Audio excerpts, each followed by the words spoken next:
पिछली चंद वीडियोस में हमने ये पढ़ा था कि अगर हम किसी सॉलिड पानी यानी बर्फ को कम दर्जा हरारत पर ले, जैसा कि यहाँ पर इस दर्जा हरारत -10 डिग्री सेल्सियस पर या -10 केल्विन पर, और इसमें हरारत का इजाफा करें।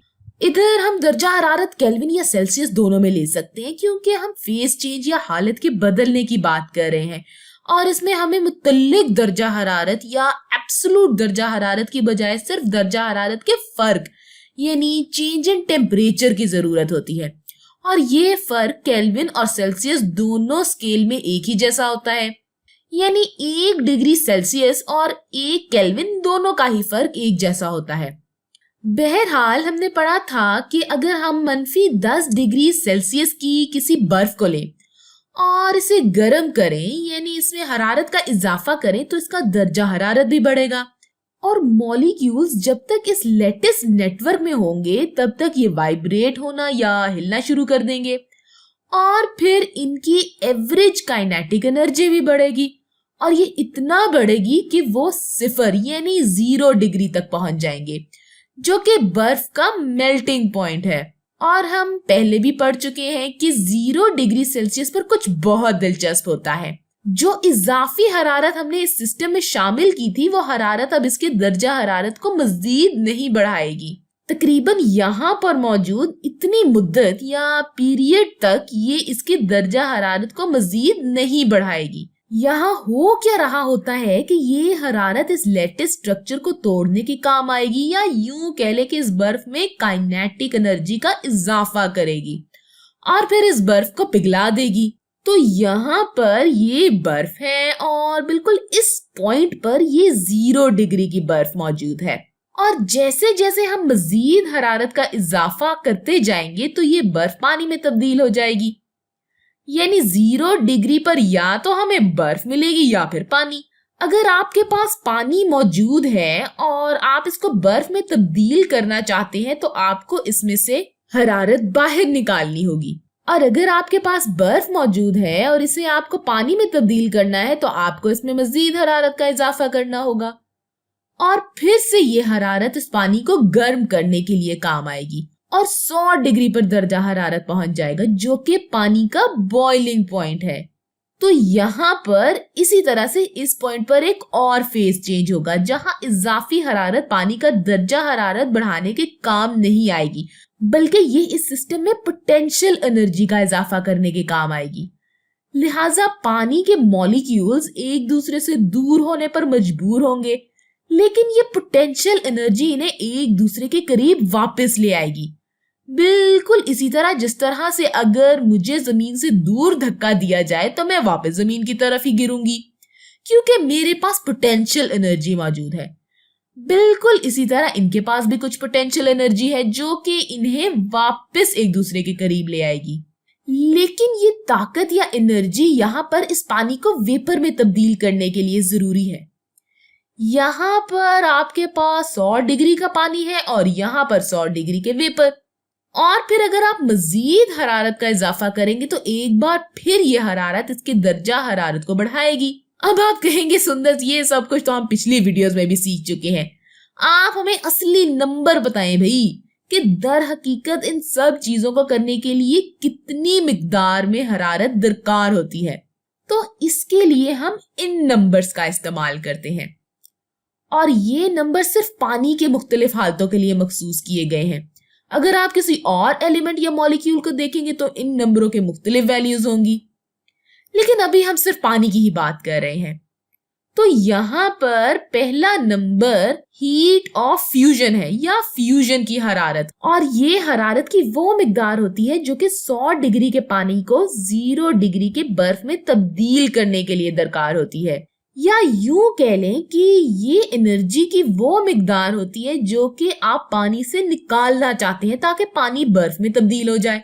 यहाँ पर ये फासला इस एक्सिस पर 333 जूल्स है। तो अगर आप उल्टे हाथ की तरफ जा रहे हैं तो आपको इसे बर्फ में तब्दील करने के लिए इतनी मिकदार में हरारत बाहर निकालनी होगी, और अगर आप सीधे हाथ की तरफ जा रहे हैं तो आपको इतनी एनर्जी इसे पानी में तब्दील करने के लिए बढ़ानी होगी। तो ये ताकत हीट ऑफ फ्यूजन कहलाती है।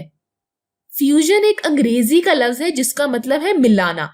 तो जब आप किसी चीज को सॉलिड या ठोस बना रहे होते हैं तो आप उसको आपस में मिला रहे होते हैं, इसलिए इसको हीट ऑफ फ्यूजन कहा जाता है। तो इस तरह आप इसे पिघलने की हरारत या हीट ऑफ मेल्टिंग भी कह सकते हैं।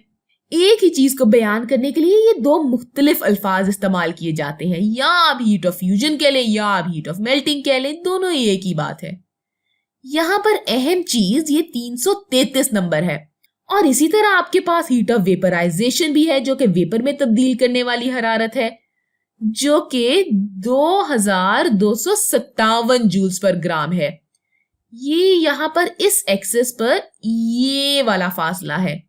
तो अगर आपके पास 1 ग्राम 100 डिग्री का पानी लिक्विड हालत में मौजूद है और आप इसे 1 ग्राम 100 डिग्री के वेपर में तब्दील करना चाहते हैं, तो आपको इस सिस्टम में 2257 जूल्स हरारत शामिल करनी होगी। और इन तमाम चीजों में हम फर्ज कर रहे हैं कि प्रेशर तब्दील नहीं हो रहा और वो कांस्टेंट ही है।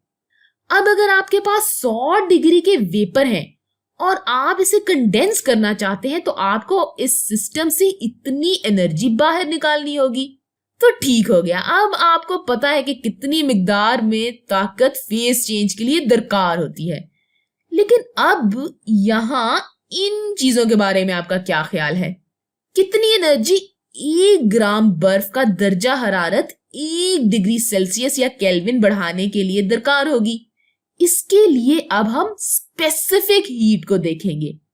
तो अगर पानी सॉलिड हालत में हो तो 2 जूल्स एनर्जी 1 ग्राम 1 डिग्री केल्विन बढ़ाने के काम आती है, और अगर पानी लिक्विड हालत में हो तब इससे दुगनी ताकत दरकार होती है, यानी 4 जूल्स पर ग्राम 1 केल्विन दर्जा हरारत बढ़ाने के लिए दरकार होती है। और अगर पानी वेपर की हालत में हो तो तकरीबन सॉलिड की तरह ही होता है। तो अभी तक हमें जितने भी मालूमात है, इससे हम ये पता लगा सकते हैं कि कितनी ताकत हमें -10 डिग्री के बर्फ को 110 डिग्री के वेपर में तब्दील करने के लिए दरकार होती है। तो यहाँ सबसे पहले ये -10 डिग्री की बर्फ 0 डिग्री की बर्फ में तब्दील होगी, यानी कि हम इसमें 10 डिग्री हरारत बढ़ा रहे हैं। और अब हमें ये मालूम करना है कि 10 डिग्री दर्जा हरारत बढ़ाने में कितनी एनर्जी इस्तेमाल हुई है। तो यहाँ पर ये हरारत चेंज इन टेम्परेचर या दर्जा हरारत में तब्दीली के बराबर होगी। लेकिन चले पहले मैं यहाँ स्पेसिफिक हीट लिख दूं, तो ये 2.05 जूल्स पर ग्राम केल्विन है। यहाँ मैं आपको एक और बात बताती चलूं कि हम बर्फ की मुख्तलिफ मिकदार नहीं ले सकते। तो चले फर्ज करते हैं कि अभी हम 200 ग्राम ही ले रहे हैं। तो अब हम इस स्पेसिफिक हीट को मल्टीप्लाई करेंगे दर्जा हरारत से और बर्फ की इस मिकदार से जितना कि हम ग्राम में लेना चाहते हैं, यानी स्पेसिफिक हीट ज़रबे बर्फ ज़रबे 10 केल्विन। यहाँ आप चाहे तो सेल्सियस भी इस्तेमाल कर सकते हैं या फिर चाहे तो केल्विन इस्तेमाल कर लें। क्योंकि ये दर्जा हरारत का फर्क है तो ये दोनों ही स्केल में एक ही जवाब आएगा। तो चले अब आप अपना कैलकुलेटर निकालें और जवाब मालूम करें। तो हमारे पास जवाब आता है 4100 जूल्स। ठीक हो गया। अभी तक हमने बस ये वाला हिस्सा किया है, यहाँ पर ये फासला है 4100 जूल्स। अब हमें दोबारा इस 0 डिग्री की बर्फ को 0 डिग्री के पानी में तब्दील करना है। इसके लिए हम हीट ऑफ फ्यूजन का इस्तेमाल करेंगे, जो कि यहाँ पर है 333.5 जूल्स पर ग्राम। तो ये बराबर है 333.5 जूल्स पर ग्राम ज़रबे 200।